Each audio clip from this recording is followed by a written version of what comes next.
Welcome back to Breakfast Television. Dina Pugliese, Sitzik Sarah. The breaking news this morning: Prince Philip, husband of Queen Elizabeth. They've been side by side for 7 decades. He passed away this morning at the age of 99, and this is drawing reaction from not only England and the UK, but around the world. Joining us to discuss further is royal contributor at Maclean's magazine, Patricia Treble, is on the line. Good morning, Patricia. Thanks for joining us. Good morning, Sid. Monumental news inside of Buckingham Palace. What was your initial reaction when you heard today? My initial reaction was utter sympathy for the Queen. Because, I mean, look, they had been married for 74 years. She has been in love with this man since she was a 13-year-old girl. When she saw him, he was a Royal Navy cadet. It was 1939. The world was on the cusp of war. And she took one look at him, who's a distant cousin. They're both great-grandchildren of Queen Victoria. And she fell head over heels. And she's loved nobody else for all this time. And it's just that, that sympathy, because they've been together for so long. When you think of the Queen, you automatically think about Philip. And it was just that sympathy. But his health had been declining for a long time. I mean, I think this doesn't come as a great surprise to people. Yes, 99. If he, his 100th birthday was on June 10th. Even then, if he had made it, it was going to be a very low-key, private affair. And he's an incredibly complex man, and I think this is what's coming out now in the obituaries and everything written about him. I mean, he's a very intellectual man, a driven man, but a really, as much as he had a royal title, and he always had a royal title, Prince Philip of Greece and Denmark, he was a self-made man. He made himself into what he is now.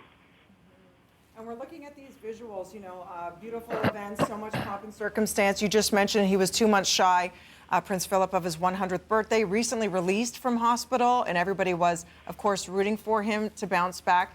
What do you think the next few days will look like? We understand the Queen will be in mourning for the next 8 days, so whatever has been scheduled for her will stop during these next 8 days, and he passed away during, in a pandemic. So obviously what would normally be seen in terms of any sort of mass funeral, it'll look very different. Any sort of procession will look very different, and in terms of people coming together across the country. It will look very different. Now, he had always, the direction that the guidance the media had been given, for years before this, had always been that it's going to be a very private funeral. He officially retired from royal duties at 95, so 4 years ago. I mean, before then, he was doing like 200, 300 engagements a year. But now he's retired, and he didn't want a public service. So expected to still remain closed to the public. I think it's obviously going to be vastly downscaled because of the pandemic. They've been living at Windsor Castle, which is likely where the funeral is going to be, since the pandemic started. HMS bubble is what they called it. But I think we will see the family gather. A lot of the senior royals, like Charles and Camilla, have had their vaccination shots. But there will be a lot of, I think, pandemic protocols. And I think it's kind of, in a way, it's what he wants. He wanted it to be very quiet. And so he gets to go out on his own terms. Patricia, we got about 30 seconds before we let you go. The Oprah interview with Prince Harry and Meghan Markle was not that long ago. It was as scathing as you can get. Before we let you go, what response are you expecting from those two?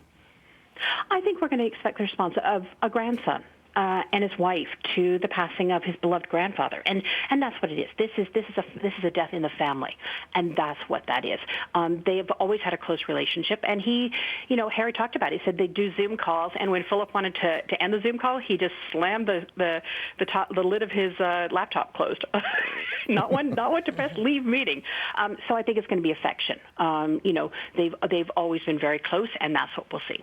Patricia Treble, royal contributor with Maclean's, thank you so much for taking time for us this morning to speak with the country, really, because many people are mourning, regardless of how you feel it's the loss of a family member. No matter their age, it's someone's left, and he had a prominent role for so many people and means a lot to a lot of people around the world. So thank you so much. Thanks, Patricia. Appreciate her jumping on. Again, breaking news this morning. We're going to continue this conversation in the You Sound Off. So we're going to take your calls and emails and tweets. The question's pretty simple. And I'm going to assume we're going to get a lot of different reaction to this. What does the royal family mean to you? 1-866-267-3797. Feedback at breakfasttelevision.ca. Tweet us 24/7 at Breakfast TV. Again, later on this morning, have your say on this, a monumental day when it comes to the British monarchy. Back after this, you're watching BT.